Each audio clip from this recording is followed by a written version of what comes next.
여러분 안녕하십니까? 날이 많이 추워졌죠? 또 추운 날에 이 집회 장소에 오신 모든 손님들, 또 우리 교우님들 환영합니다. 오늘 저는 물 이야기를 좀 하려고 합니다. 그래, 목말라 보신 적 있으신가요? 이 소년이 뭘 했는지 목이 정말 마른 모습으로 물을 마시려고 하고 있습니다. 사람만 목이 마른 게 아니고 말 못하는 짐승, 또 새도 목이 마릅니다. 땅도 목이 마릅니다. 우리 농사를 짓는 분들은 땅에 물을 공급하기 위해서 많은 애를 쓰지요. 사람의 몸에 물이 부족하면 여러 현상이 생깁니다. 1%에서 2% 물이 부족하면 갈증이 생기고 갈증이 심화가 됩니다. 5%가 부족하면 체온이 조절하는 것이 능력이 상실되고요. 11%의 물이 부족하면 혼수 상태에 빠지고 12%가 부족하면 죽게 됩니다. 첫째 날 말씀드린 것처럼 하나님이 여러 가지를 만드셨는데 그 중에 하나가 물입니다. 그래서 제가 세 번째 시간인가요? 상선약수, 물의 방향성, 또 물의 포용성, 또 물의 부드러움, 그런 물의 능력도 살펴보았고, 사람이 씻고 마시고 하는 물이 없으면 사람은 생존할 수가 없습니다. 물에는 굉장히 신비한 하나님의 능력이 나타나 있고, 물에는 하나님의 사랑의 마음이 나타나 있습니다. 사람들에게 물이 필요한데 물이 반드시 공급되어야 사는데, 근데 꼭 H2O 이런 물리적인 물뿐 아니고 인생에는 다른 목마름이 있습니다. 작년에 돌아가셨지요. 대한민국의 지성인 중에 한 명인 이어령 전 문화부 장관이 이런 말을 한 적이 있습니다. 명예를 달라면서 글을 썼더니 명예가 생기더래. 돈 벌려고 애쓰니까 되더래. 또 병 때문에 병원에 다니니까 나아지더래. 그런데 어느 날 너무 외로워서 극장에 가서 영화를 봐도, 내가 좋아하는 글을 봐도 마음은 채워지지 않고 이 세상에 나 혼자구나 라고 느껴졌대. 절대 고독을 느낄 때, 즉 영혼이 가랄 때, 목마를 때, 수돗물이든 1급수든 2급수든 보통 물로는 채울 수 없는 갈증을 느낄 때 어디로 가는가? 여러분, 물을 마셔서 해결되지 않는 목마름이 인생에는 있다는 것이죠. 제가 그걸 첫째 날 살펴보았습니다. 하나님이 사람을 만들 때 영원을 사모하는 마음을 주셨다고 그랬습니다. 이 표현을 이여령 씨가 언제 했는가 하면, 이여령 씨가 작가로서 유명한 사람이지 않습니까? 근데 딸이 병에 들려서 딸의 마지막 소원이 아버지가 예수님을 아는 것이 마지막 소원이어서 그 딸 때문에 성경에 관심을 갖게 됩니다. 그러면서 그가 신앙을 받아들이고 교회에서 세례를 받습니다. 그때 친구들이 조용히 신앙생활을 하면 되지 왜 세례를 받고 그렇게 떠들썩하게 그렇게 신앙생활을 하느냐라고 친구들이 질문을 하고 말을 할 때 그 친구들에게 해준 답변이 이 말이에요. 내가 힘들 때, 재미없을 때 영화도 보고, 몸이 아플 때 병원에 가고, 뭔가 좀 돈이 필요할 때는 돈도 생기고 다 되던데, 내 마음속에 절대 고독이 있을 때, 영혼의 목마름이 있을 때 그건 채울 수 없었다는 것입니다. 그러면서 그가 신앙을 하게 된 이유를 이렇게 밝히고 있습니다. 여러분, 사람이 육신의 목이 마르는 것 이상으로 사람은 목이 마릅니다. 그게 때때로 사람일 수 있고, 그게 때때로는 건강일 수 있고, 그것이 또 돈으로 나타날 수 있지만 더 근원적인 목마름이 있다는 것이죠. 오늘 저는 이 목마름을 가진 한 여인을 찾아오셔서 우리에게 생명수를 공급하시는 예수님 이야기를 좀 드리겠습니다. 어제는 제가 니고데모 이야기를 했는데 오늘 요한복음 4장에 있는 말씀을 좀 읽겠습니다. 성경을 잘 모르는 분들이 계시기 때문에. 사마리아에 있는 수가라 하는 동네에 이르시니 야곱이 그 아들 요셉에게 준 땅이 가깝고 거기 또 야곱의 우물이 있더라. 예수께서 길 가시다가 피곤하여 우물 곁에 그대로 앉으시니 때가 6시쯤 되었더라. 사마리아 여자 한 사람이 물을 기르러 왔음에 예수께서 물을 좀 달라 하시니 사마리아 여자가 이르되 당신은 유대인으로서 어찌하여 사마리아 여자인 나에게 물을 달라 하나이까 하니 이는 유대인이 사마리아인과 상종하지 아니하미로라. 예수께서 대답하여 이르시되 내가 만일 하나님의 선물과 또 내게 물 좀 달라 하는 이가 누구인 줄 알았더라면 내가 그에게 구하였을 것이요 그가 생수를 내게 주었으리라. 예수께서 대답하여 이르시되 이 물을 마시는 자마다 다시 목마르려니와 내가 주는 물을 마시는 자는 영원히 목마르지 아니하리니 내가 주는 물은 그 속에서 영생하도록 솟아나는 샘물이 되리라. 여러분, 예수님이 사람의 모습으로 오셨지만 하나님이셨다고 말씀을 드렸습니다. 창조주 하나님이 사람에게 구원을 제공하기 위해서 구약 성경부터 약속된 이스라엘이라고 하는 나라를 통하여서 유대인의 모습으로 오셨습니다. 그러나 그분은 하나님이셨습니다. 이 예수님이 한 우물에 물을 뜨러오는 여인을 만나기 위해서 부지런히 걸어오셨습니다. 여기 6이라고 나와 있는 이 시간은 현대 시간으로 현재 이 성경의 시간에 6을 더하면 됩니다. 그래서 이때는 정오입니다. 12시. 예수님이 물을 좀 달라 그러니까 당신은 우리하고 상종하지 않은 유대인이고 우리는 사마리아 사람인데, 이런 팔레스타인, 예수님 당시에는 도가 3개였습니다. 우리 대한민국은 8도 그런 것처럼 팔레스타인 땅은 크지 않습니다.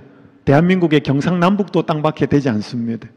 도가 3개인데 제일 밑에 있는 도가 유대, 중간에 사마리아, 제일 위는 갈릴리. 도가 3개.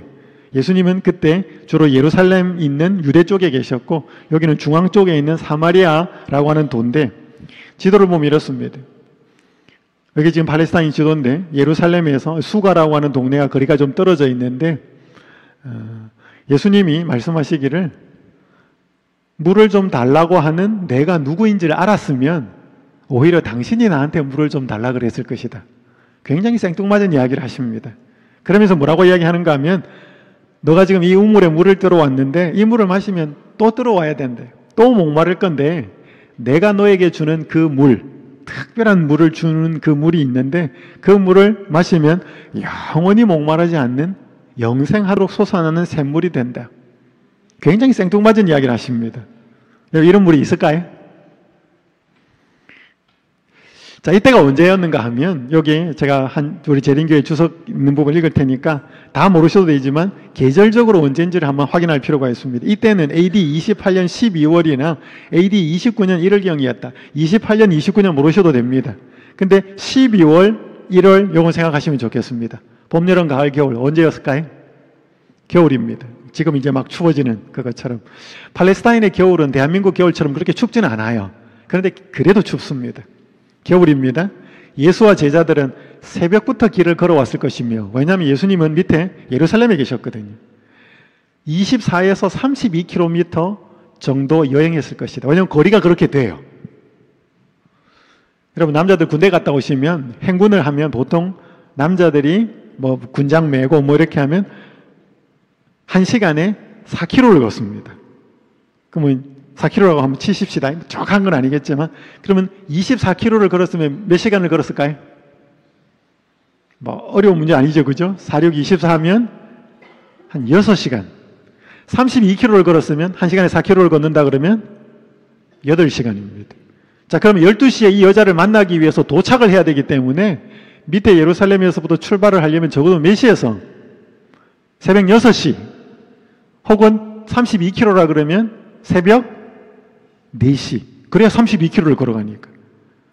여러분, 추운 겨울 새벽 시간에 일어나 걷는 거 쉬울까요? 어려울까요? 귀찮아요. 춥지, 따뜻한 데 있고 싶지. 근데 예수님하고 제자들은 새벽 이른 시간에 이 여자가 12시에 물들어 나온다는 것을 알고 이 여자를 만나기 위해서 예수님은 부지런히 걸어갑니다. 근데 예수님은 하나님이셨어요. 근데 여기 보니까 재밌는 글이 있습니다. 예수는 자기의 개인적인 필요를 채우거나 갈증이나 배고픔과 같은 신체적인 고통을 완화시키기 위하여 결코 이적을 행하지 않았대요. 여러분, 예수님은 하나님이셨습니다. 창조주였습니다. 축지법 가능했을까요? 순간 이동 가능했을까요? 가능했어요. 근데 그렇게 하지 않았다고요. 여러분, 예수님이 이 땅에 오신 것은 2가지 목적입니다. 첫 번째는 인간을 위한 구주가 되기 위한 목적이 있었고, 두 번째는 인간을 위한 모본이 되는 목적이 있었습니다. 구주가 되어야 했기 때문에 그분은 신성을 사용하실 수 있었습니다. 왜? 하나님이셨기 때문에. 근데 모본으로 사신 분 면도 있기 때문에 그분은 먹고 살거나 자기에게 필요가 되는 거나 이런 거 할 때는 인간하고 똑같은 환경에서 사셨기 때문에 자기를 위해서는 신성을 사용하지 않으셨습니다. 사람을 구원하는 일에 있어서는 신성을 썼습니다. 근데 이것은 예수님 그렇게 하지 않으셨습니다. 그러니까 부지런히 걸어서 올라가셨습니다. 여러분, 어떤 분들은 당연하다고 생각할지 모르겠지만 우주의 왕이신 하나님이 이 이름 모를 한 여인을 만나기 위해서 그렇게 새벽 시간에 그렇게 부지런히 겨울 시간에 올라가신 것은 한 여인을 향하신 예수님의 마음이 나타나 있는 것이지, 오늘 우리를 찾아오시는 예수님이 이런 분이라고 생각하시면 됩니다.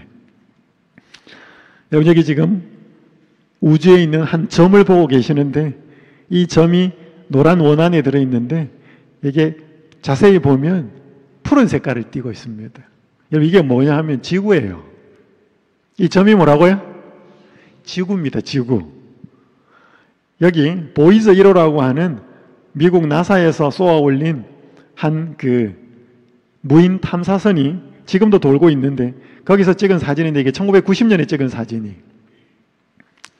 이 점을 보고 칼 세이건이라고는 미국의 유명한 천체 물리학자가 책을 한 권 씁니다. 그 책 제목이 뭐냐면 Pale Blue Dot, 창백한 푸른 지구라고 하는 책에 앞쪽에 보면 이런 글이 있습니다. 한번 제가 읽어드릴게요. 저 점이 우리가 있는 곳이대. 저곳이 우리 집이자 우리 자신이대. 당신이 사랑하는, 당신이 아는, 당신이 들어본 세상에 존재했던 모든 사람이 바로 저 작은 점 위에서 일생을 살았대. 우리의 모든 기쁨과 고통이 저 점 위에 존재했고 인류의 역사 속에 존재한 자신만만했던 수천 개의 종교와 이데올로기, 경제체제, 수렵과 채집을 했던 모든 사람, 모든 영웅과 비겁자, 문명을 일으킨 사람과 문명을 파괴한 사람, 왕과 미천한 농부, 사랑에 빠진 젊은 남녀, 엄마와 아빠, 그리고 꿈 많던 아이, 발명가와 탐험가, 윤리도덕을 가르친 선생님과 부패한 정치인, 슈퍼스타나 위대한 영도자로 불렸던 사람, 성자나 죄인이 모두 태양빛에 걸려있는 저 먼지 같은 작은 점 위에서 살았대. 여러분, 지구 역사가 많이 지나가면서 수많은 사람들이 태어나고 죽고 했어요. 근데 다 어디에 있었어요? 이 지구라는 땅덩어리 안에 있었습니다. 근데 이게 우주에서 보니까 어때요? 저기 점이라. 여러분, 인간이 굉장히 크고 어마무시하게 만들어 놓고 하는 걸 보지만 우주라고 하는 그 속에서 지구를 보면 하나의 점입니다. 여러분, 지구 속에 우리는 또 뭐예요? 우리도 점 같은 존재예요. 그 모든 것을 만드신 하나님이 인간에게 문제가 생겨서 그 인간을 구원하기 위해서 이 지구에서 사람이 되어 오셨다. 여러분, 이거는 여러분 우리 시작하기 전에 계속 노래 불렀잖아요. 이해가 되기는 어렵습니다. 신성을 사용하실 때 하셨고 신성을 사용하지 않아야 하셨을 때는 쓰지 않으셨습니다. 이 우주보다 더 크신 분이 초라한 한 목말랐던 여인을 만나기 위해서 새벽 시간부터 그렇게 6시간에서 8시간을 부지런히 걸어서 땀 흘리고 먹지도 못하고 마시지도 못한 상태에서 이 여인을 우물가에서 만납니다. 이 여인에게 뭘 주고 싶으셨어요? 영원히 목마르지 않는 생명수를 주고 싶었습니다. 근데 여자가 관심이 없어요. 여러분들에게 관심이 있으셔서 오셨는데 말입니다. 그때 여자에게 갑자기 또 생뚱맞은 이야기를 합니다. 가서 누구를 불러오라? 남편을 불러오라. 여자가 대답하여 이르되 나는 남편이 없나이다. 예수께서 이르시되 내가 남편이 없다 하는 말이 옳도다. 너에게 남편 5이 있고 지금 있는 자도 내 남편이 아니니 내 말이 참되도다. 완전 기가 찰 말을 합니다. 자기의 비밀을 다 알고 있는 거죠. 여러분, 예수님이 왜 갑자기 생명수를 주고 싶어서 그렇게 자꾸 이 여인에게 다가가는데 여인이 자꾸 빠져나가려고 할 때 왜 남편을 불러오라 그랬는가? 여기 우리 서천에는 유명한 곳이 많대요. 여기 어딘가 하면 장항 송림 산림 욕장 안내도입니다. 우리 이번에 목사님이 저에게 한번 데리고 가서 한번 이렇게 걸었습니다. 참 좋더라고요. 여러분, 관광지나 공원이나 어떤 특별한 장소를 가면 그 지형을 모르는 곳으로 가면 뭐가 있어요, 보통? 안내판이 있죠. 지도 같은 거. 그 안내도를 보고 어디를 찾아가려고 하면 제일 먼저 확인해야 되는 게 뭘까요? 내가 있는 현재 위치. 그게 동쪽에 있는지 위쪽에 있는지 위쪽에 있는지 내가 어디 있는지를 알아야 그 다음부터 지도를 보고 뭐예요? 오른쪽으로 갈지 왼쪽으로 갈지 위로 갈지 밑으로 갈지 확인을 하지요. 물리적인 공간에 어떤 장소를 찾아가는데 제일 먼저 확인해야 될 게 내 위치예요. 맞아요? 그것처럼 영적으로도 진리를 찾아가려면 내 위치, 내 영적인 위치가 어디에 있는지 확인을 해야 됩니다. 여러분, 내가 물에 빠지지 않았다 그러면 구조대원이 필요하겠습니까? 내가 무너진 건물 안에 있다고 생각되면 어떤 수를 써서라도 바깥에 도움을 요청할까요? 그죠? 내 위치가 그렇다라고 하는 상황을 알아야 도움을 요청하는 것처럼, 여러분, 이 여자에게 예수님이 생명수를 주고 싶었는데 자기가 생명수를 마셔야 될 상황인지 아닌지를 이 여자는 모르는 거지요. 그래서 이 여자가 살아온 형편, 너가 지금 어떤 처지에 처해 있는 것을 알려주기 위해서 남편을 불러오라 그럽니다. 근데 이 여자가 남편이 몇 명이라고 그랬어요? 없다 그랬습니다. 근데 원래 없었어요? 있었어요? 있었어요. 남편이 여러 명이 있었습니다. 5명이 있었고 지금 있는 사람도 또 있어요. 근데 없다 그래. 근데 예수님이 뭐라 그래? 내가 남편이 없다 하는 말이 뭐하다? 옳도다. 5이 있었고 지금 있는 자도 내 남편이 아니니 내 말이 참되도다. 이게 말이 뭐예요? 어디서 거짓말을 하고 있어? 5명이나 있었는데 지금 또 1명이 있잖아. 왜 거짓말해? 그러지 않으셨어요. 자, 퀴즈 하나 드리겠습니다. 답해 보셔요. 이게 뭘까요? 이건 여성들이 이게 비교적 높은 편이에요. 대부분의 남성은 이게 낮아요. 잘 못해요, 이걸. 대한민국 남자들은 더 못합니다. 통계적으로 지위가 높고 힘을 가진 사람일수록 이게 떨어져요. 사람과 대화하는 시간이 줄고 주로 혼자 있거나 스마트폰 등을 많이 하는 사람은 대체적으로 이게 떨어져요. 뇌에서 신경 전달 물질로 작동하는 호르몬인 옥시토신이 부족할수록 이게 떨어진다고 합니다. 이게 뭘까요? 앞에 예수님이 한 걸 보고 한번 답을 해보셔요. 예수님이 옳도다, 참되도다, 이거 한 거하고 관련이 돼요. 이게 뭘까요? 여성분들 답을 합니다. 이게 뭐예요? 공감 능력이에요. 여러분, 여성분들은 대부분 공감 능력이 뛰어나죠, 그죠? 누가 아프다 그러면 어떻게? 뭐를 이야기하면 같이 울고. 주로 남자들은 뭐예요? 주로 정답을 제시합니다. 그죠? 아내가 회사에 가서 막 힘들어, 여보. 오늘 회사에서 너무 힘들어서 나 회사 다니지 말까봐. 그럼 여자들은 남자분들 듣고 뭐라 그래요? 뭐라 그래야 여자들이 마음의 위로를 받을까요? 오, 당신 오늘 힘들었어? 대부분 남자들 그렇게 말 안 합니다. 여자들은 군대를 안 갔다 와서 그래. 돈 버는 게 그렇게 쉬운 줄 알아? 주로 우리 남자들은 정답을 제시합니다. 그죠? 그럼 여자들은 마음이 어때요? 몇 번 이야기하다 보면 이야기하기 싫어집니다. 여러분 봐봐요. 예수님이 이 여자가 남편이 없다 하는 말에 옳도다 했던 말이 이게 뭔 의미예요? 그래. 당신 남편 많았잖아. 남자 많았잖아. 그 남자에게 사랑받고 싶었고, 그 남자에게 위로받고 싶었고, 그 남자에게 힘을 얻고 싶었는데 여러 명 남자 있었지만 그런 역할을 해주는 남자 한 명도 없었잖아. 그리고 지금도 한 명이 있는데 그 역할 못 해주잖아. 그러니까 너가 남편이 없다 하는 말이 옳도다, 맞다, 참되다. 제 말 이해되나요? 지금 예수님이 여자한테 뭐 한 거예요? 공감한 거죠. 자기가, 여러분, 남자를 5번 바꾸고 6번째 남자와 같이 살고 있다는 것은 이 여자가 행복했다는 거예요? 불행했다는 거예요? 여러분, 남자한테 여자 많은 거는 행복한 게 아니에요. 여자한테 남자 많은 것도 행복한 게 아니에요. 남자, 여자가 행복하려면 딱 몇 명 있으면 돼? 한 명에 한 명만 있으면 돼요. 그 진실한 사랑을 사는 사람 한 명만 있으면 나머지 사람들은 안 부럽습니다. 하나님이 한 명에게 한 명이 필요하기 때문에 아담에게는 하와 한 명만 만들어 준 거예요. 만약에 여러 명이 필요했다 그러면 갈비뼈 다 뽑았겠지. 여러 명 만들었겠지. 그래서 예수님은 이 여자가 살아온 모든 비밀을 다 알고 계셨습니다. 왜? 하나님이시니까. 하나님은 모르는 거 없거든요. 그러나 이 여자가 살아온 모든 비밀을 알고 있지만, 여러분, 우리가 살아온 모든 비밀을 누군가가 다 알고 있으면, 그 앞에 있으면 불안할까요? 편안할까요? 굉장히 불안해요. 그 사람이 나를 어떻게 이 뒤통수를 칠지. 근데 예수님은 다 알고 계시는데, 그 여자가 그런 삶을 사는 과정 속에서도 위로받고 사랑받고 행복하기를 원했던 그 마음이, 그렇게 되지 못한 그 마음을 먼저 이해하는 거죠. 네가 남편이 그렇게 많았지만 남편이 없다 하는 네 말이 맞다, 여성. 그러니까 여러분, 이 자기의 모든 비밀을 알고 있다는 것에 대해서 첫 번째는 이 여자는 놀랬고 공포심이 생길 수밖에 없어요. 도대체 이 사람이 누굴까? 그런데 자기를 향하여 그렇게 말하는 그 모습은 또 한번 놀랍니다. 이렇게 기록합니다. 듣고 있던 여자는 떨었대요. 떨 수밖에 없죠. 자기의 모든 비밀을 알고 있으니까.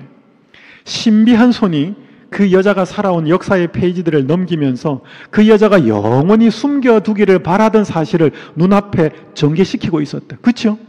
그러니까 이 여자가, 여러분, 우물에 물 떠러, 우리 여기 어르신분들은 뭐 우물 같은 물에서 물 떠서 생활하셨던 분 계셨으니까 우물에 물 떠러 주로 언제 가셨어요? 아침, 저녁 주로 뭐 음식 준비할 때 물 필요하니까 가지요. 낮에 물 떠러 갈까요? 낮에는 바빠서 주로 일하러 가잖아요. 그리고 아침, 저녁에 물 떠러 가서 음식 준비하기 위해서 하지. 그러니까 이 여자가 정오에 물 떠러 갔다는 것은, 남들 다 일하러 갔을 때 이 시간에 물 떠러 갔다는 것은 사람들하고 뭐 하기 싫은 거죠? 대면하고 상종하기 싫은 거죠. 그만큼 허전하고 공허하고 별로 인생이 재미없는 목마른 인생, 그 여인의 상황을 아신 예수님이 밑에 예루살렘에 계셨는데 그 시간에 여인이 물 떠러 온다는 것을 알고서 신성을 사용하지 않고 6시간에서 8시간 걸어서 그 겨울 새벽에 이 여자를 만나기 위해서 찾아가셨다는 것입니다.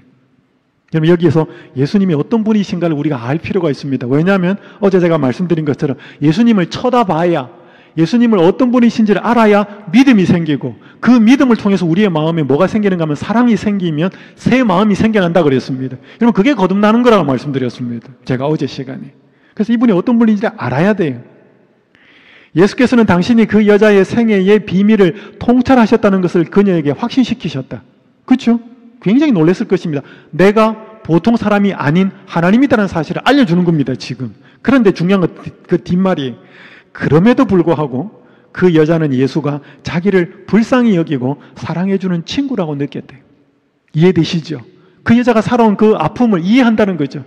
너 왜 이렇게 도덕적으로 문란하게 살았어? 그렇게 정죄하지 않고, 너가 살아온 그 수많이 여러 명의 남자를 두었어도 너의 그 마음 한편에 위로받지 못하고 사랑받지 못했던 그 허전함을 내가 안다 라고 말씀하시는 분이 이 예수님이란 말인 것이죠. 여러분, 예수님 우리 모르는 거 있을까요? 없어요. 하나도 없습니다. 우리가 어떻게 살았고 어떻게 잘못 살았는지 다 알아요. 근데 세상 사람들이 그걸 알면 우리를 이용해서 자기의 목적에 쓰지만, 예수님은 그걸 통해서 우리에게 채워지지 않는 허전함을 채워주기 위해서 우리에게 다가오시는 분이 예수님이라는 것입니다. 여러분, 이런 예수님이 우리의 친구가 되어야 되고, 이런 예수님이 우리의 남편이 되어야 되고, 이런 예수님이 우리의 아버지가 된다고 말씀하시는 거죠. 그래서 이제 더 대화는 깊이 갑니다. 뭐 제가 다 말씀드릴 시간은 없고요. 그러면서 예수님이, 여자가 또 이제 계속 말꼬리를 돌립니다. 메시아, 그리스도라고 하는 분이 오시면 뭐 어떻게 되겠다. 근데 예수님이 26절에 단도직입적으로 녹만합니다. 예수께서 이르시되 내게 말하는 내가 누구다? 그다. 메시아다는 뜻이죠. 그리스도라는 뜻입니다. 여자가 물동이를 버려두고 동네로 들어가서 사람들에게 이르되 내가 행한 모든 일을 내게 말한 사람을 와서 보라. 이는 그리스도가 아니냐, 하나님이 아니냐, 이 뜻입니다. 이 여자가 생명수를 발견하게 된 것을 보여주는 말입니다. 물 들어왔다가 물동이 다 버려두고 자기가 만난 예수님을 알려주기 위해서 동네에 쫓아가는 모습입니다. 왜? 상종하기 싫었던 사람에게 자기가 만난 벅찬 이 한 분을 소개하는 거죠. 이 여자가 생명수를 마셨습니다. 여러분, 오늘 우리에게 다 목마름이 있습니다. 때때로 돈 때문에, 건강 때문에, 사람 때문에. 이번엔 제가 성경을 개인적으로 공부하고 침례를 준 분이에요. 시간이 한참 뒤에 이런 앞뒤 긴 장문의 카톡을 보내왔습니다. 일부를 좀 소개해드리죠. 목사님, 말씀을 드리자면 너무 힘들고 어려운 많은 일들이 저에게 있었습니다. 하지만 하나님을 모르고 그 은혜를 받지 않고 살았더라면 제가 이 세상에 없었을 수도 있었을 것입니다. 어려움이 닥칠 때마다 그 짐을 모두 그분께 맡기고 기다렸습니다. 또 힘든 일이 있으면 기도하고 그분께 또 맡겼습니다. 그렇게 살아가고 있습니다. 누구의 가슴 박히는 폭언도 용서해 가면서요. 지금은 그를 용서할 수 있는 여유가 있습니다. 또한 그가 불쌍하게 보이는 여유가 생겼습니다. 모두 그분의 무한한 빼기 저에게 있어서 그 어려움을 견뎌낼 수 있습니다. 여러분, 이 땡땡이 누구인 것 같아요? 가장 가까운 사람이에요. 정말 힘든 일이 있었는데 그 사람에 대하여 불쌍히 여기는 마음도 생기고 용서할 수 있는 마음도 생기고. 이거 누구한테서 온 거예요? 이거는 그 여성에게 없는 거예요. 그러니까 이분이 한 사람에게 대한 실망과 어려움을 이 예수님으로부터 받은 은혜와 사랑의 힘으로 이것에 대하여, 이 문제에 대하여 해결할 수 있는 여유와 마음이 생긴 거죠. 이게 가능할까요, 여러분? 이런 거 가능하다는 거예요. 여러분, 내가 만약에 돈을 1,000만 원을 손해를 봐서 너무 가슴이 쓰라린데 누가 2,000만 원을 주면 어때요? 이 1,000만 원을 잃어버린 것이 상처가 될까요?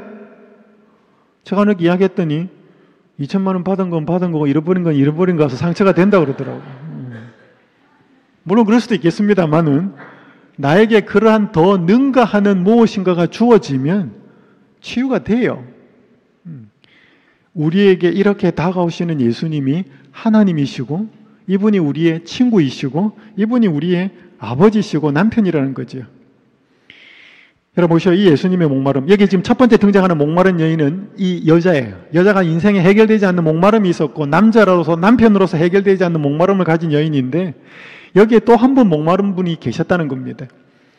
예수님이 제자들 만날 때 이 여성을 만날 때 제자들은 음식을 사러 갔습니다. 왜냐하면 식사 때였기 때문에.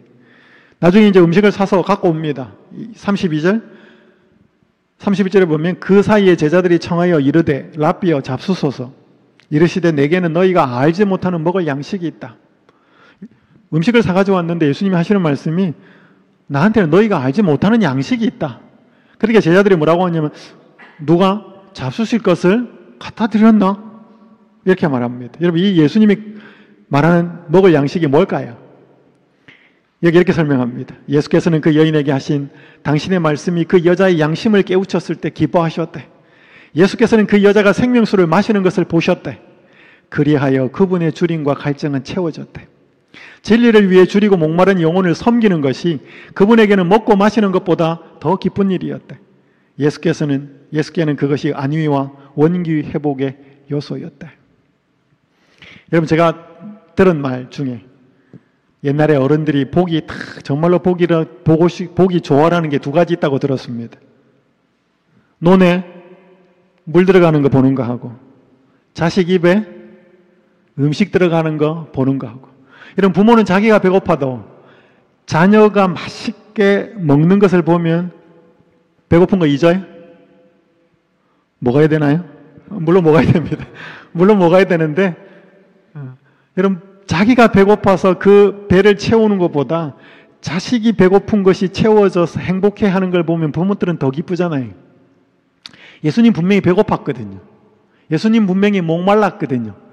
근데 예수님은 뭘 보는 것을 통해서 자기 배고픔과 목마름을 잊어버렸다고요? 그 여자가 생명수를 마시는 것을 보고 자기가 살아온 그 비참함과 초라함을 책망하지 않은 그 예수님의 사랑과 친절과 예수님이 주고자 하는 생명수를 이 여자가 마셨거든요. 그래서 이 여자가 신바람이 나서 사람들에게 소개하러 가는 것을 보면서 예수님은 자기가 배고프고 목마른 걸 다 잊어버렸다는 것입니다. 무슨 뜻이에요? 예수님이 이렇게 사랑이 가득한 분이라는 거죠. 여러분, 자기 먹어야 배부르지. 자기가 보는 그 사람이 배부를 때 기뻐하는 것을 보면 그 사람은 사랑하는 사람이지요. 내가 사랑하는 사람이 배가 부르고 행복해하는 것을 보면서 내 피곤하고 내 힘든 거 잊어버리는 사람이라면 그건 굉장히 사랑하는 관계지요. 아무 관계없는 사람이 아무리 먹어봐요. 내 배고픈 거 내 배고프지. 나도 먹어야지. 하지만 사랑하는 사람이 기뻐하고 행복해하면 사랑이 크면 클수록 그 사람은 그걸 누리지 못해도 더 행복함을 누리는 깨닫는 거죠. 예수님이 그런 분이라는 것입니다.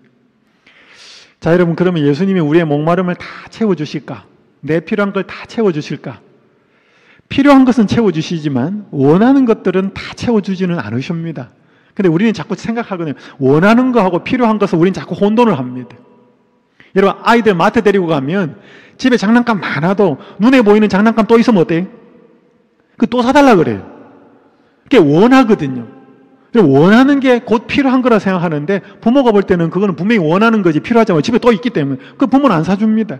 그러니까 무조건 원한다고 주는 것이 아니고 부모는 꼭 필요한 것은 챙겨주지요. 예를 들어서 날씨가 점점 추워진다. 따뜻한 옷 필요할까요? 아이에게 필요하니까 엄마는 아이가 사달라 하지 않아도 사주지요. 필요한 것은 부모가 알고 있는 것처럼 하나님도 아시지요. 그래서 여러분, 오늘 우리의 목마름이 정말로 원하는 건지 필요한 건지를 우리는 구분할 수 있어야 합니다. 이게 지혜가 필요합니다. 제가 이야기 좀 해드리죠. 제 큰아이가 태어난 지 딱 60일 만에 탈장 수술을 받았습니다. 계속 이 허벅지 부분에 이렇게 불룩하게 나오면서 병원에서 수술을 안 하면 나중에 커서 위험하다 그래서. 수술은 그렇게 어려운 수술은 아닌데 전신 마취를 해야 된다 그랬습니다. 딱 60일, 2달 만에 이 아이를 제가 부산에서 목회할 때였습니다. 데리고 병원에 갔습니다.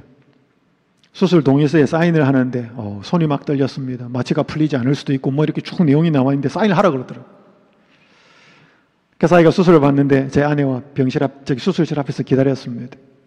수술을 마치고 의사가 나오면서 힘든 수술은 아니니까 수술은 잘 됐다고 걱정하지 말라고 하면서 제 아내와 저에게 2가지를 꼭 부탁을 하니까 아이의 빠른 회복을 위해서 지켜달라고 그랬습니다. 첫 번째, 전신 마취를 했기 때문에 폐 기능이 잠시 약해졌기 때문에 아이를 많이 울리라 그랬습니다.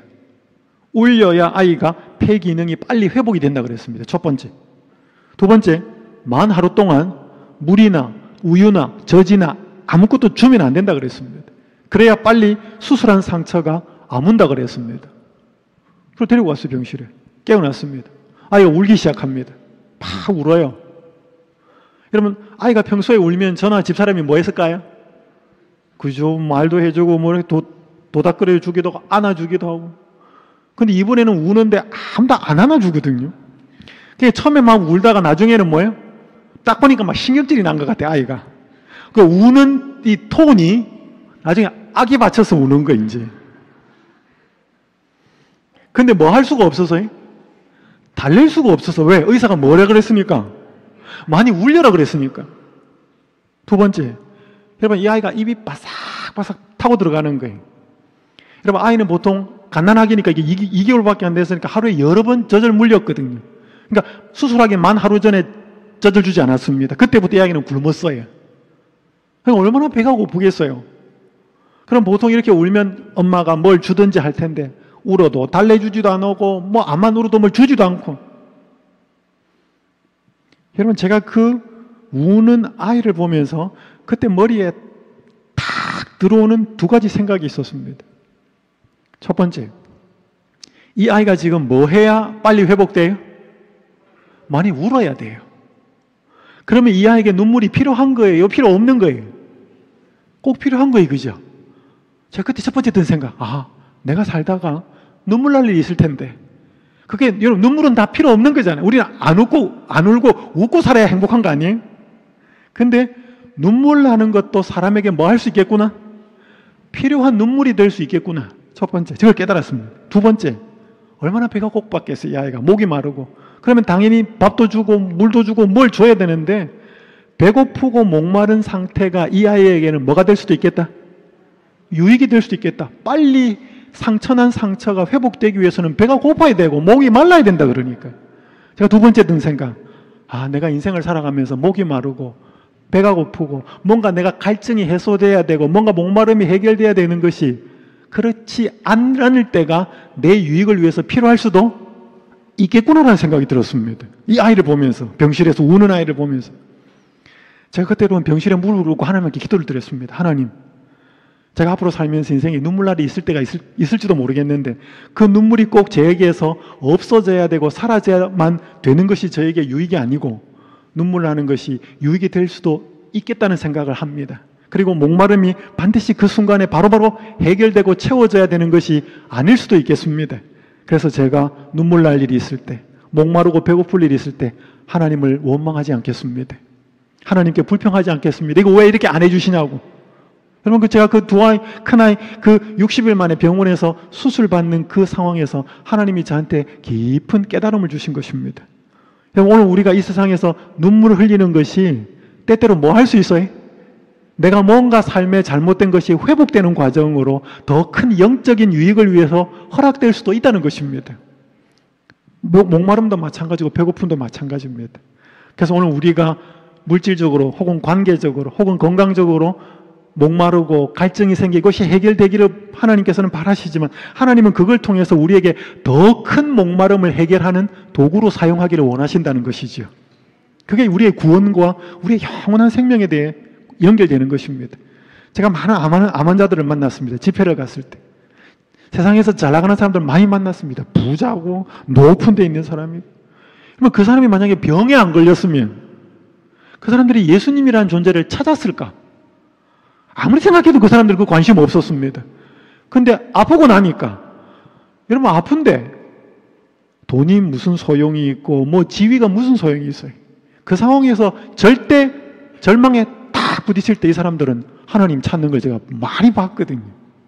물론 일부러 고난을 자초할 필요는 없습니다. 그래서 여러분 오늘 이런 말씀이 있습니다. 빠른 글자 한번 읽어볼까요? 시작. 우리가 모든 것을 알 수 없다면 모든 것을 아시는 분을 알아야 한다. 여러분 우리 인생에 어떻게 펼쳐질지는 몰라요. 무슨 이유가 생겨서 고난이 닥치고 어려움이 생기는지 잘 몰라요. 그걸 다 물어볼 때도 없어요. 근데 모든 것을 그분이 다 아시는 분이 나를 인도하고 계시다라 그러면 우리는 평안할 수 있다는 것이죠. 그래야 이 삶의 혼란과 혼돈이 우리를 의심과 절망의 소용돌이로 밀어넣지 않을 것이기 때문이다. 어제 제가 잠깐 말씀드렸죠. 하나님을 알게 되면 그분은 뭐 하게 될 것이다? 사랑하게 될 것이다. 왜? 그분이 그렇게 사랑스러운 분이기 때문에. 하나님을 알면 알수록 뭐예요? 우리의 행복은 증대될 것이다. 왜? 그분이 정말로 우리의 행복을 위하는 분이기 때문에. 자, 그래서요, 우리는 이분의 목마름이 우리를 어디로 인도하시는지를 한번 볼 필요가 있습니다. 이 예수님은 자기를 자꾸 알리기를 원해요. 그래서 예수님은 사람을 교회로 인도합니다. 여러분 여기 사도행전 8장에 보면 주의 사자가 천사입니다. 빌립이라고 하는 예수님 당시에 예수님 이제 승천하시고 난 다음에 교회에 하나님의 한 일꾼이었는데 일어나서 남쪽으로 향하여 예루살렘에서 가사로 내려가는 길까지 한번 가봐라 그럽니다. 그러니까 여기에 저 아프리카 에티오피아에서 한 사람이 와서 예루살렘에 왔다가 뭔가 진리를 찾기 위해서 갈급하는 한 사람을 만납니다. 천사가 가서 자기가 가서 만나주면 되지. 천사가 빌립에게 거기 가보라 그럽니다. 사람을 만나게 해주는 거죠. 진리를 찾는 사람하고. 또 여기 보면 사도행전 9장에 보면 예수님이 직접 사울이라는 사람을 만납니다. 나중에 이름이 바울이 됩니다. 누구인가 묻습니다. 이분이 나는 네가 박해하는 예수다. 여러분 뭐 국가적으로 굉장히 중요할 때는 뭐 사람들이 별로 중요하지 않은 일, 뭐 국가적인 사안들에 있어서 여러 사람들이 가서 일을 하겠지만 장관도 보내고 뭐 하고 하지만 굉장히 중요한 사안에는 대통령이 직접 갑니다. 제가 남아공에서 이렇게 리크루팅을 했었는데 그 남아공의 사우스아프리카의 더번이라고 하는 곳이 유명한 곳이 있습니다. 거기 제가 한국에 들어오고 나서 거기가 막 세계적으로 조명이 됐습니다. 그때 2000 몇 년도인가 뭐 했냐면은 동계올림픽이 열리는 장소를 개최하는 개최지가 그 더번에서 결정이 되었습니다. 그때 이명박 대통령이 거기 갔어요. 거기 가가지고 막 홍보하고 사람 만나고 그랬습니다. 거기서 뭐가 결정이 됐는가 하면 평창에서 동계올림픽이 열리는 결정이 거기서 나요. 그때 많은 장관들 가고 다 갔는데 누가 직접 갔어요? 대통령이 직접 갔습니다. 여러분 대통령이 움직인다는 것은 그 사안이 더 중요하다는 걸까요? 그냥 장관 보낼 수도 있는데 대통령 자기가 직접 간다는 것은 굉장히 중요한 사안이라는 거죠. 그래서 이 예수님이 사울이라고 하는 사람을 만나는데 자기가 직접 나타납니다. 천사들을 보낼 수 있는데 왜? 이 사울이라는 사람의 마음을 돌이켜서 하나님의 나라의 일꾼으로 만드는 것은 굉장히 중요한 일이었기 때문에 예수님이 직접 나타납니다. 근데 직접 나타나서 전부 다 설명해 주지 않아요. 너는 일어나 시내로 들어가라. 이 시내는 다메섹이라고 하는 도시입니다. 내가 행할 것을 너에게 이를 자가 있느니라. 자기가 나타나서 막았으면 처음부터 끝까지를 다 해서 그 사울을 향하는 계획을 다 설명해 주면 되는데, 그 다메섹이라는 도시로 들어가 보면 너에게 뭘 어떻게 해야 될지 알려줄 사람이 있을 것이다. 자꾸 사람하고 연결을 시켜주는 거죠. 그게 예수님의 방법이 그래요. 여기 고넬료라고 하는 사람은 이탈리아의 군대 장관, 저기 백부장입니다. 지금으로 말하면 소위나 중위쯤 되는, 중대장군쯤 되는 사람이 진리를 궁금해하는데 천사가 나타나서 말합니다. 내가 지금 사람들을 욥바에 보내어서 베드로라고 하는 시몬을 청하라. 그 사람 불러오면 그 사람이 너에게 궁금한 거 알려줄 것이다. 여러분 이상하잖아요. 천사가 직접 말하면 되고 예수님 본인이 직접 이야기하면 되지, 먼저 진리를 알고 있는 사람들하고 자꾸 뭐하고 하는 거지? 궁금해하고 관심 있는 사람들 자꾸 연결시킨다는, 이게 하나님 계획이에요. 여러분 이게 교회입니다. 교회는 건물이 아니고 교회는 진리를 알고 있는, 다른 말로 하면 세상에서부터 예수님의 부르심을 받고 진리를 알고 있는 사람들이 교회예요. 그 사람들의 공동체가 교회예요. 그 교회와 진리를 궁금해하는 사람들은 자꾸 연결을 시킵니다. 예수님 직접 연결시키고 천사가 연결시키고. 그러니까 우리가 지금 진리를 알고 싶으면 누구와 연결이 돼야 돼요? 교회와 연결돼요. 그게 하나님의 방법이. 그래서 생명수를 주시고 싶어하는 게 하나님 계획이에요. 여러분 이런 말씀이 있습니다. 성령은 온 세상에 편만에 계셔서 어디서나 사람들의 마음을 감동시키고 계신데, 그 다음에 읽어보겠습니다. 그러나 시작.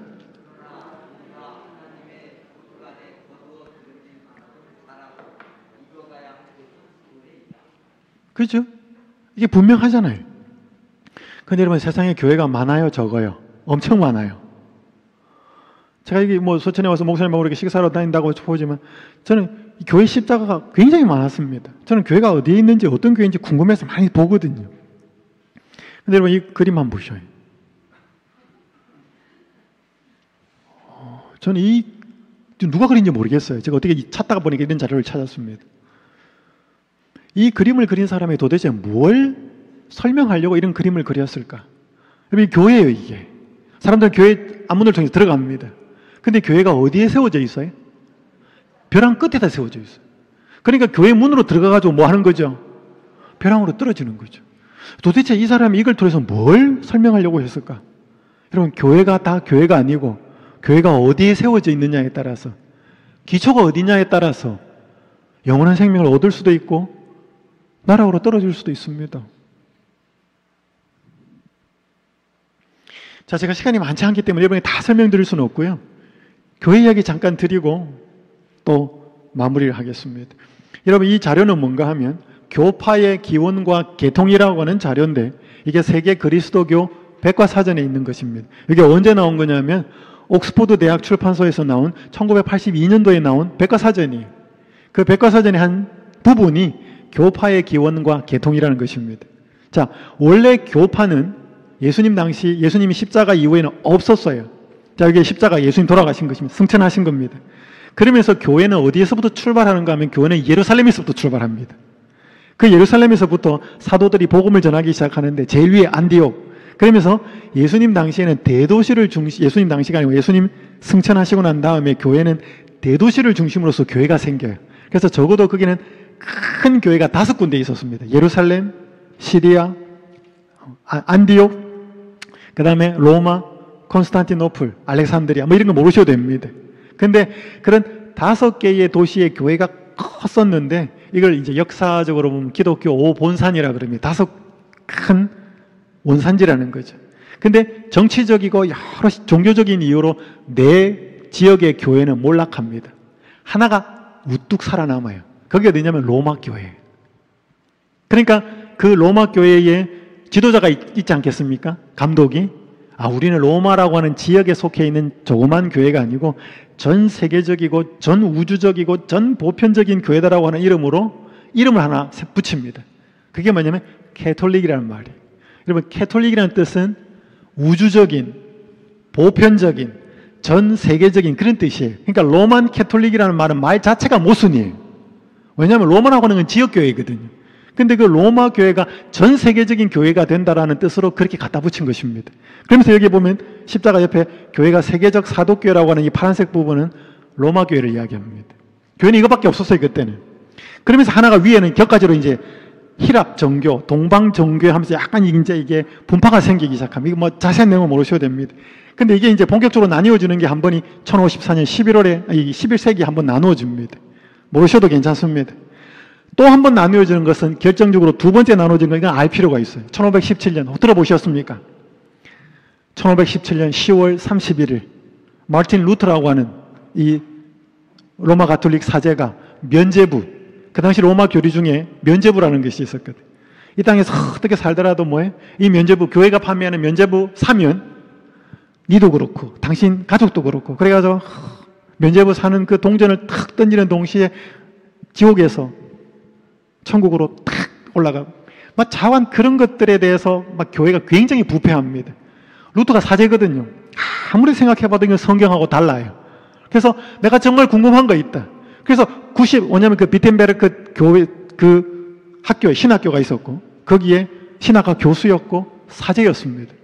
내가 궁금한 거 막 95가지를 반박문을 씁니다. 이게 로마 가톨릭 교회의 면죄부와 관련된 건 잘못된 것이다. 그래서 성당문에다 붙이고 혹시 여기에 대해서 궁금한 사람이 있으면 내일 학교로 이 성당으로 오라 그럽니다. 내가 답변해 주겠다고. 이제 그게 종교개혁의 시발점이에요. 근데 그러면서 막 우후죽순식으로 이제 진리를 알고 있는 사람들이 진리를 발견합니다. 근데 종교개혁은 시작이 되었는데 합쳐지지를 않아요. 그래서 여러분 여기 서방교회라고 하는 거 이 가톨릭교회예요. 그리고 여기에서 로마 가톨릭교회는 역시 주류입니다. 근데 보니까 밑에 분홍색 부분에 영국 국교회, 성공회라고 합니다. 이 사제들은 결혼을 하면 로마 가톨릭교회는 결혼을 하지는 않죠. 밑에 보면 루터교, 개신교회라고 나와 있죠. 개혁교회. 스위스에 있는 스빙글리나 칼뱅이나 뭐 이런 사람들에 의해서 개신교회가 생겨납니다. 또 밑에가 나와 있고. 여러분 제철현실 예수님들이 어디에 있어요? 여기 애드벤티스트라고 나와 있습니다. 이 애드벤티스트는 베프티스트, 침례교회에서 갈라져 나옵니다. 물론 여기는 감리교 영향도 있습니다. 근데 여러분 밑에 여기 보면 빗나간 개신교인들 이렇게 보입니까? 밑에 여기에 빗나간 개신교들 보면 밑에 뭐 있어요? 유니테리안, 몰몬, 여호와 증인 이렇게 있죠. 근데 한국에서는 여기 제7일 안식일 예수 재림교를 어디다 같이 집어넣어요? 저 밑에하고 같이 집어넣어요. 그건 굉장히 잘 몰라서 그래요. 이 기독교 흐름의 분파를 잘 몰라서 그래요. 여러분 제7일 안식일 예수 재림교는 어떤 교회인가? 로마 가톨릭 교회가 주장하는 삼위일체가 맞기 때문에 받아들이고 장로교회에서 발견한 칼뱅이 발견한 겁니다. 만인 제사장 누구든지 하나님 앞에 갈 수 있다. 장로교회에서 발견한 거예요. 맞으니까 받아들이고 감리교회의 중생, 성결 어제 살펴본 것처럼 거듭나는 거 굉장히 중요한 성경적인 교리니까 받아들이죠. 침례교회의 침례, 대이제 그 다음에 제7일 침례교회 안식일. 여러분 안식일이 성경적으로 맞는데 제가 둘째 날 말씀을 드렸지만 이 제7일 침례교회에서 발견한 것은 우리가 발견한 게 아니고 제7일 침례교회에서 안식일을 발견한 거예요. 창조가 6일에 의해서 이루어지고 일곱째 날이 하나님의 예배일이라는 거예요. 근데 여기에 재림교회는 하나가 더 나갑니다. 오늘 좀 이따 말씀드리겠습니다. 이게 이제 종말론적 안식일 개념이 더 포함되는 것입니다. 구세군 교회 여러분 구호봉사 크리스마스나 연말에 되면 딸랑딸랑 하는 분들이 있죠. 그런 것들을 이렇게 모아서 가난하고 불쌍한 사람들을 돕는 그런 것은 성경적으로 맞다는 거죠. 그 다음에 제세례파, 제침례파라고도 하기도 하고 정치와 교회는 분리가 돼야 된다. 왜냐하면 로마 가톨릭 교회가 힘을 갖고 있을 때는 정치와 교회가 한목에 같이 가 있었거든요. 이건 성경적이 아니라는 거죠. 그 다음에 모라비안 형제의 세계선교회 땅끝까지 복음을 이 외에도 많아요. 이 외에도 많은 성경적인 진리를 받아들인 교회가 재림교회입니다. 자, 여러분 여기 보시면 성경 요한계시록 12장 17절에 보면 용이 여자에게 분노하여 돌아가서 이 노란 부분 한번 읽어볼까요? 시작.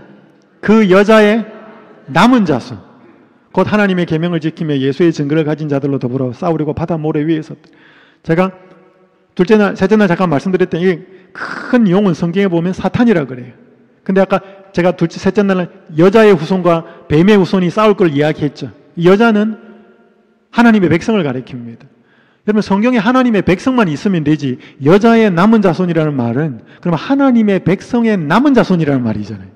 그럼 하나님 백성만 있으면 되지 왜 하나님의 백성의 남은 자손이라는 또 다른 무리가 성경에 나타날까 이 말이죠. 근데 그 특성은 두 가지를 이야기합니다.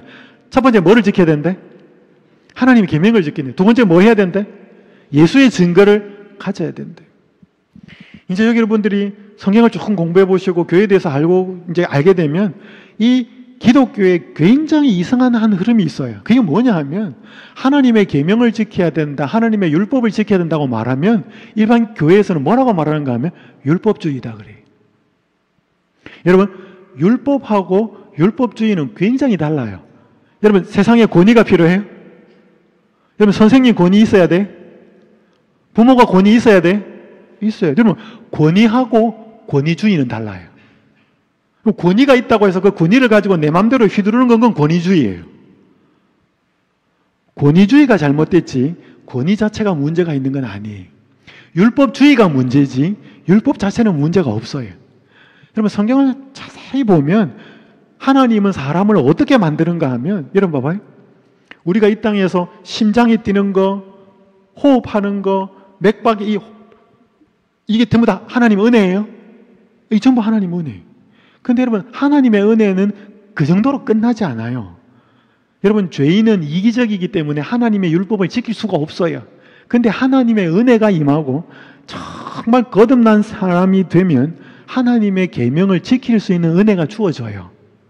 그거는 못 지키는 것인데, 우리 스스로는 못 지키는 것인데 은혜로 그렇게 지키는 삶을 살게 하는 것이 거듭나는 역사예요.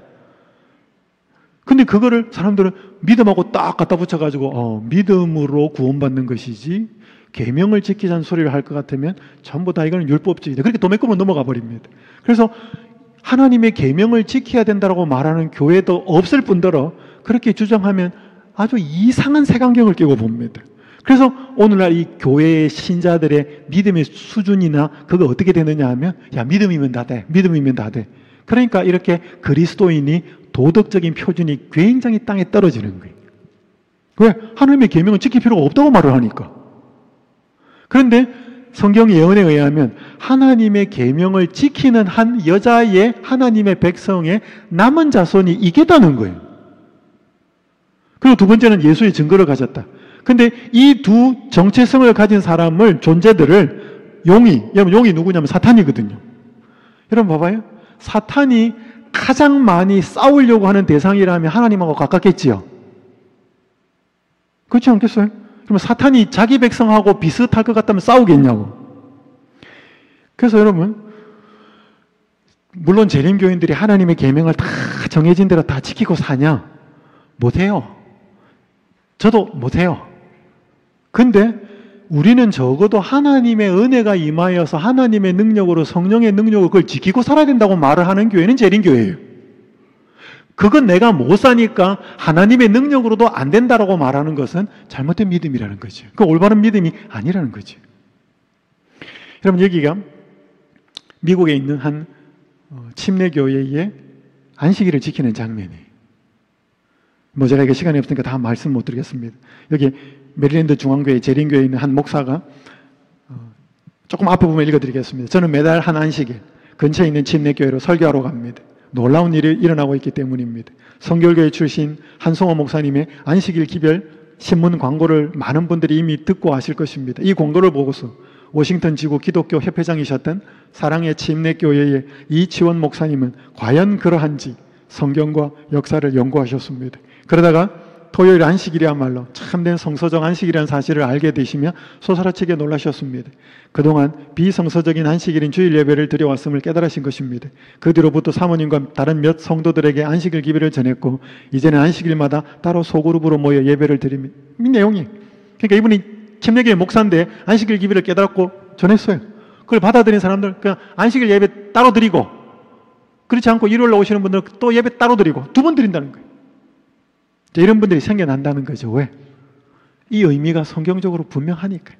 그래서 여러분, 마지막 때가 될수록 하나님의 계명에 대한 분명한 개념과 성서적인 개념과 하나님의 은혜로 그것들을 지켜야 한다고 말하는 무리가 생겨날 것이라는 것이죠. 여러분, 그 존재가 하나님의 백성 중에서 특별하게 남은 백성이라는 거죠.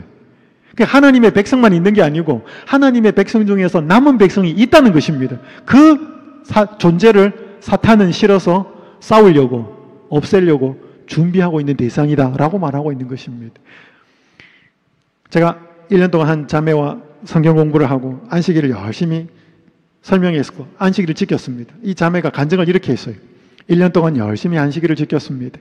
그런데 지금 돌아보면 제가 안식일을 지킨 것이 아니라 안식일이 저를 지켜주었다는 것을 알게 되었습니다. 하나님의 계명에는 이렇게 힘이 있습니다. 여러분, 우리가 교통법규를 지키면 교통법규가 우리를 지켜줘요? 교통법규 지켜야 됩니까? 보행을 하든 운전을 하든 교통법규 지켜야 돼. 내가 그 교통법규를 지키면 그 교통법규가 나를 지켜줍니까? 지켜줘요. 하나님의 계명은 더하지요. 그러면 예수의 증거는 뭐냐? 예수의 증거는 뭐냐? 계시록 12장 17절에 예수의 증거를 가진 자들과 더불어 싸우려고 바다 모래 위에 섰다 그랬는데 계시록 19장 10절에 보면 예수의 증거 원어가 같아요. 예수의 증거는 뭐라 그래? 예언의 영이다. 이 예언의 영은 성령을 가리킵니다. 그러니까 다른 말로 하면 예수의 증거는 예언을 주시는 성령을 의미합니다. 첫 번째. 이걸 더 2차적으로 설명하면 마지막 때까지 성취될 성경 예언을 의미합니다. 그러니까 하나님의 여자의 남은 자손의 두 중요한 특징이 뭐냐 하면 하나님의 은혜로 성령의 능력으로 하나님의 계명을 지켜야 한다라고 주장하는 교회와 두 번째, 마지막 역사가 되면 굉장히 혼란스러운 일들이 일어날 건데 거기에 마지막 이정표로서 어떤 일들이 이루어지면서 세상 역사가 마감될 것인지에 대한 예언을 가지고 있는 교회가 여자의 남은 자손이라는 것입니다. 그러면 이 세상의 마지막에 가장 중요한 사건은 이 땅에 예수님이 다시 오신다는 것이지요. 그게 재림이에요. 근데 그 엄청난 사건을 사람들로 하여금 그냥 맞닥뜨리게 하도록 하나님께서는 두지 않으셨습니다. 예언이라는 것을 주셨지요. 한 번은 이스라엘 군사 전문가들이 행군 능력이 신체 능력과 전투 능력이 비슷한 두 부대원을 대상으로 행군 테스트를 합니다. 한 부대원에게는 아무것도 알려주지 않고 행군을 시킵니다. 몇 박 며칠을 가는지 몇 킬로를 가는지 어디에서 쉬는지 굉장히 불평불만이 많고 낙오자가 많이 생겼습니다. 두 번째 비슷한 부대원들을 데리고 행군을 시킬 때에는 몇 박 며칠을 가는지 몇 킬로를 걷는지 어디에서 텐트를 치고 수경을 하는지 다 정보를 알려줍니다. 그 두 번째 부대원들에게는 불평불만이 한 사람도 없었고 낙오되는 사람이 한 사람도 없었습니다. 차이가 뭘까요? 행군은 힘들잖아요. 그 힘든 길을 가는데 알고 가는 거하고 모르고 가는 거하고는 완전히 다르다는 거죠. 여러분, 이 땅에 살아가는 백성들이, 여러분, 이 세상은 마지막 때가 어떻게 될 것인가 굉장히 두 파트로 나누면, 하나는 터무니없는 비관론, 하나는 터무니없는 낙관론. 비관론은 또 보면 식량이 없어질 것이다, 전염병이 생기고 핵무기가 어떻고, 그래서 이 세상 어떻게 망할 거다. 첫 번째 비관론. 두 번째는요, 인간의 기술이, 인간의 과학이, 인간의 의학이 얼마나 발전하는데 앞으로 꽃길이 있을 거예요. 이 둘 다 성경하고 안 맞아요. 성경은 분명하게 마지막 때가 어떨 것인지를 예언을 보여주고 있습니다. 그게 다니엘과 계시록이에요. 근데 이 세상에 많은 하나님의 교회라고 하는 남은 이 교회들이라고 하는 이 하나님의 백성이라고 하는 사람들이 설명하는 예언이 정말 비성경적인 예언일 때가 너무 많아요. 그래서 이 예언은 전부 뒤죽박죽이 되어가지고 마지막 시대에 무슨 일이 일어나는지 잘 몰라요. 근데 하나님께서는 이 재림교회에 그런 예언에 대한 해석에 대한 분명한 빛을 주셨다는 것이지. 자, 한 이야기를 들으기 전에 마무리하겠습니다. 여러분, 이 디컨슈머라고 하는 책은 전혀 종교적인 책이 아닙니다. 여기 보면 이런 말이 있어요. 안식일은 휴전 같은 것이다. 여러분, 안식일은 이게 성경에 말하는 제철의 안식일이 아니고 이거 말하는 것은 일요일이에요. 모두가 참여하지 않으면 실제할 수 없는 것. 모두가 일을 멈춰야 한다. 모두가 소비를 멈춰야 한다. 그렇게 하면 새로운 시간의 형태가 등장해 세상을 새롭게 만들기 시작한다. 코로나가 생기면서 공장도 쉬고 쇼핑센터도 쉬고 하니까 너무 좋더라는 거지. 왜? 공해도 문제가 약해지고 해결되고 가족 간의 그것들도 어려움도 해결되고. 야, 세상에 이런 일이 있었나? 조사를 해보니까 미국의 어떤 주에 어떤 거기에 블루로라고 일요일 협력이 있었던 거지. 일요일 날 일을 못하게 하고 매매를 못하게 하는 그런 일들이 있었던 것을 이 사람들이 확인한 거예요. 그러니까 와, 이거 꼭 필요하다. 코로나 한번 겪어보면서 안 좋은 점도 있었지만 좋았던 거 굉장히 있었다. 그러면서 다른 사람들에게 봉사하고 가족들끼리의 문제가 있을 때 회복하고 그런 걸 하루로 만들자. 그게 일요일이라는 것입니다. 그러면서 여기서 안식일은 휴전 같은 것이다. 강제로 쉬어야 된다는 거지. 그래서 여러분, 모든가 멈추면, 모든 소비를 멈추고 일을 멈추면 새로운 시간의 형태, 봉사하고 관계가 회복되고 하는 그런 새로운 세상이 일어날 거니까 이제는 안식일은 뭐 하자? 쉬자. 그때 이 안식일은 일요일이에요. 그러니까 이 내용이 뭐냐면 전혀 종교적이지 않은 책인데 미래에 뭘 공고하고 있는가 하면 안식일, 일요일 날 뭐 하자? 쉬자. 결국은 이건 일요일 휴업용 이야기하는 것입니다. 종교적인 책이 아니에요. 그러니까 아까 제가 말씀드렸잖아요. 안식일의 의미가 6일의 창조로서 제7일의 하나님의 쉼과 구속과 뭐 이런 것들은 제7일 침례교가 발견한 거예요. 이걸 재림교회는 받아들입니다. 그런데 플러스 여기에 안식일 기별 속에 담겨있는 종말론적인 기별은 재림교회가 받은 것이에요. 이 안식일이 마지막에 선과 악의 대쟁투 사이에 어떤 중요한 선택의 이슈가 되는지에 대하여 그걸 성경 예언에 나와 있습니다. 여러분, 이런 것들이, 그러니까 하나님의 백성이면 되지, 여자면 되지, 예수님 믿는 여자면 되지, 왜 예수님 믿는 여자 하나님의 백성의 남은 자손이라는 존재가 왜 성경에 예언이 되어 있으며 그 예언된 남은 백성의 두 가지 중요한 정체성이 하나님의 계명을 지키고 예수의 증거를 가졌다. 예수의 증거는 예언의 영이더라. 여러분, 그래서 이 재림교회는 세상 사람들이 보니까 저 사람들은 막 숫자도 많지도 않고 왜 다 1월 예배드린데, 여러분, 세상의 모든 것이 그렇게 간다고 해서 진리가 다수결에 의해서 결정이 되는 것은 아니에요. 저는 이번 한 주간 동안 예수님 안에 희망이 있다는 사실을 말씀드리기 위해서 여러 가지를 말씀을 드렸고, 오늘은 한 목마른 여인의 모습에 그 목마른 여인에게 생명수를 주시려고 하는 그 또 다른 목마름을 가지신 예수님 이야기를 하면서 그 예수님이 자꾸 우리를 어디로? 진리 가운데로 자꾸 연결시키고 교회와 연결시킨다는 것을 말씀을 드렸습니다. 그러면 세상에 교회가 많은데 내가 어떤 교회를 선택해야 되느냐? 여러분, 알아보셔도 돼. 다른 교회가 무엇을 믿고 무엇을 가르치는지 알아보셔도 괜찮아요. 그리고 재림교회가 무엇을 믿고 있고 어떻게 가르치는지도 알아보셔야 됩니다.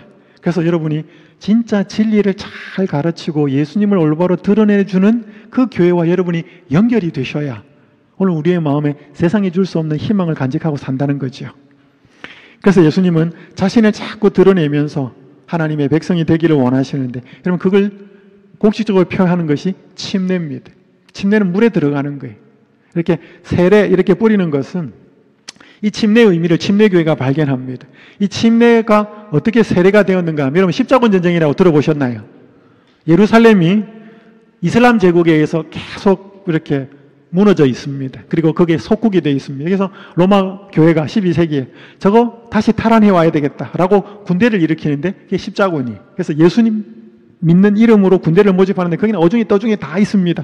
근데 이게 십자군이니까 그리스도를 믿는 군대로 하려고 하니까 다 침례를 줘야 되는데 사람이 너무 많으니까 이게 다 하기가 너무 불편한 거예요. 그래서 일렬로 다 세워놓고 거룩한 물, 성수라고 해서 다 뭐 하는가 하면 뿌립니다. 그래서 그때 침례가 뭐냐면 세례로 약식화가 됩니다. 그러나 원래 의미는 침례예요.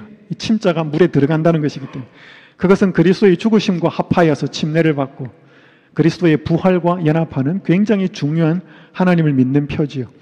여러분, 육으로든 영으로든 사람이 태어나는 것은 다 물에서 태어납니다. 아기가 태어날 때 양수가 터지면서 나오잖아요. 마찬가지고 여러분, 창세기 1장에 보면 지구가 어디에서 나오는가 하면 물에서 나와요. 그래서 하나님은 처음부터 지구를 물 안에서도 만들었습니다. 그리고 여러분, 노아홍수 때 세상이 타락했을 때 하나님은 한 번 다시 물에 잠굽니다. 그리고 다시 그 물에서 지구가 다시 나오게 만들죠. 이걸 성경에서 뭐라고 하냐면 물은 구원하는 편이 침례라. 그러니까 지구가 타락했을 때 지구를 다시 한번 완전히 물에다 집어넣어 버립니다. 그리고 지구를 다시 창조시키는 거죠. 여러분, 그때가 이 물에서 침례받은 거라고 말하고, 이스라엘 백성이 탄생할 때 이집트에서 나와서 홍해를 건너갑니다. 그때 뭐라고 했는가 하면 우리 조상들이 다 구름 아래 있고 바다 가운데로 지나며 모세에게 속하여 다 구름과 바다에서 침례를 받고, 그러니까 나라가 새롭게 탄생하든지 지구가 죄에서 타락하든지 그래서 다시 시작되든지 또 지구가 처음에 창조되든지 아기가 뱃속에서 엄마 뱃속에서 나오든지 전부 다 어디에서 사람이 출발하는가 하면 물에서 출발합니다. 그래서 침례를 통하여서 우리는 새롭게 예수님을 믿는 믿음을 고백하고 새롭게 탄생되는 삶을 시작합니다. 자, 우리 집사님들, 어제 우리 한번 우리 성도님들과 우리 손님 나눠주시기 바랍니다.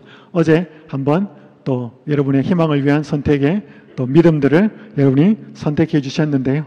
오늘 또 한번 우리가 이 예수님이라고 하는 분이 이런 분이고, 교회라고 하는 것이 이런 존재고 대상이구나 여러분이 한번 배우셨으니까 또 한번 여러분과 제가 또 믿음을 한번 선택하는 시간을 가지면 좋겠습니다. 제가 몇 년 전에 받았던 한 문자입니다. 안녕하세요 목사님, 누구입니다. 모든 만남은 수많은 관계 속에서 이루어지고 이 관계를 맺고 유지하도록 바삐 움직이시는 거대한 분이 계시다는 걸 믿습니다. 오늘은 제가 침례받은 지 만 3년째 되는 날입니다. 주님 안에서 참 기쁨을 찾도록 이끌어 주셔서 감사드립니다. 그래서 여러분, 진짜 사랑하는 사람은 만나서 같이 살아야 돼요. 그렇지 않아요? 정말 좋은 아가씨, 또 남자, 또 내 사랑하는 자녀, 사랑하는 사람이라면 같이 교제하면서 살아야 되죠. 하나님은 오늘 우리를 정말로 사랑하셔서 자기의 사랑을 나타내고 초청하십니다.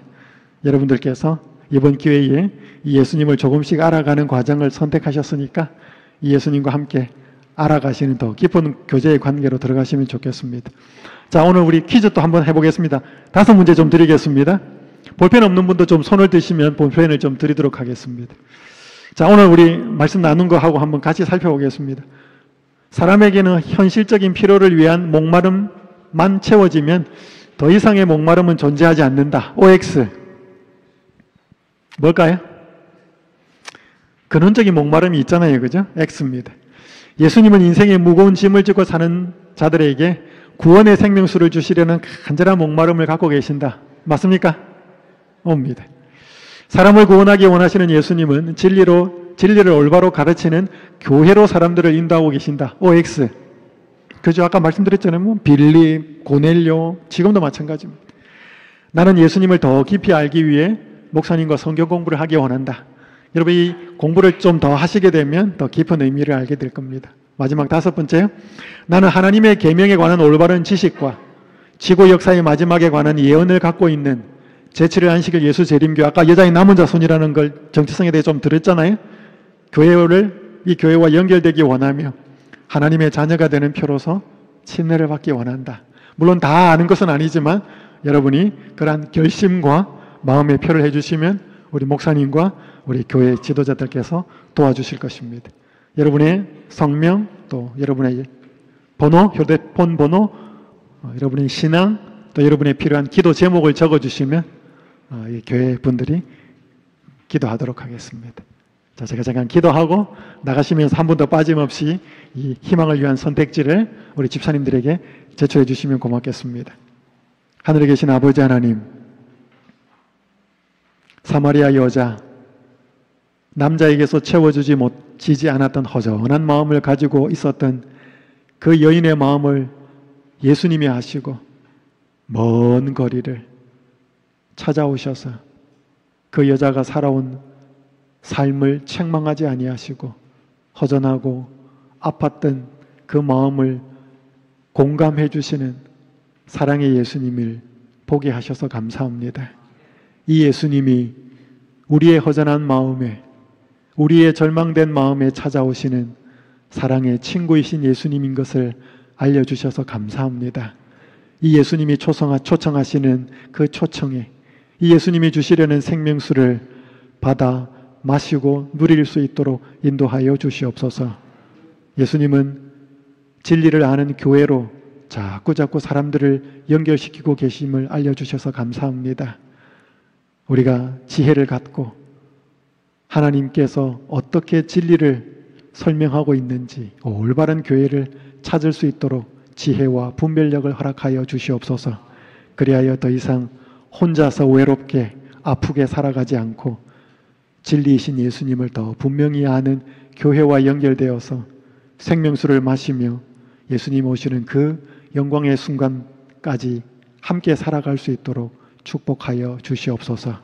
여기 계신 모든 분들이 갈등 혹은 고민 그 너머에 귀한 예수님을 바라보게 하셔서 이번 기간 소중하게 예수님을 선택하고 진리를 선택하는 그 귀한 용기 있는 선택을 할 수 있도록 축복하여 주시옵소서. 예수님의 이름으로 간절히 기도하옵나이다. 아멘. 한 번도 빠짐없이 꽂고 선택지는 주고 가시면 고맙겠습니다. 예, 감사합니다. 예, 오늘 이 시간까지 매 시간마다 저희들이 감동적인 말씀을 주신 우리 강사 목사님께 다시 한번 뜨거운 감사의 박수를 좀 드릴까요? 네, 감사합니다. 중요한 광고 좀 잠깐 드리겠습니다. 내일이 이제 마지막 시간인데요. 내일은 이렇게 저녁에 모이지 않고 오전 시간에 저희들이 모입니다. 그래서 내일은 저희들이 10시부터 이번 이제 전도회를 마치면서 특별 음악회를 좀 준비했습니다. 이태리에 성악을 전공하러 가셨던 이 부부가 그들이 겪었던 이 삶의 이야기 감동적으로 음악과 함께 저희들에게 주십니다. 그래서 10시에 오시면 특별 음악회를 통해서 여러분들이 많은 은혜를 받으실 거라고 생각이 됩니다. 그래서 내일 시간에는 저녁에 오시는 것이 아니라 10시에 이 자리에서 함께 모여서 첫 시간에는 감동적인 음악회로 함께 은혜를 받고요. 그들이 야외에서 특별히 이제 외국에서 아주 어려운 시련을 겪으면서 만났던 그들이 만난 하나님에 대해서 특별한 간증과 함께 감동적인 음악적인 순서를 여러분들에게 드리겠습니다. 10시까지 오시면 감사하겠고요.